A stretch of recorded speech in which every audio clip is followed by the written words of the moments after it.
دا کس چې منټلی ډسټرب دی د منګل تاڼي او دغه طرفونو سره تعلق لري. د ډیر وخت نه د بابا بیړه د خوا او شا علاقو کې ګرځي راګرځي.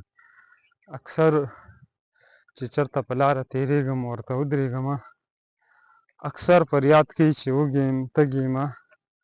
یو ریکویسټ لیدونکو کتونکو ته ضرور کوم، بعضې ټایم دی د چار چاپېره دې کلو ته لاړ شي نو دا بعضې هلکان ورپسې مذاق یې کوي، ټوکې ټکالې پسې کوي، تنګوي یې. نو یو خو مهرباني وښیئ تنګوئ یې مه.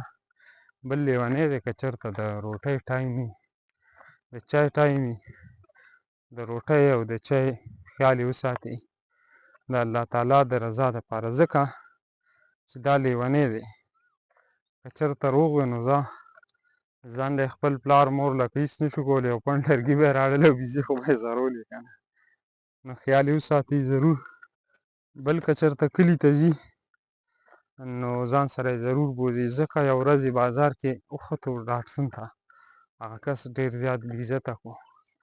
یو خو د داسې قسمه دیوانهله کسانو بې عزتي چې کوم ده دا مه کوئ، ټوکې ټکالې ورسره مه کوئ، ځکه چې داسې قسمه خلک په هر چا کې پیدا کېدی شي، الله دې نه کړي. چې د دې مونږ کیرینګ وکړو، خیال یې وساتو، الله پاک به مونږ ته په دواړو جهانو کې اجر راکړي.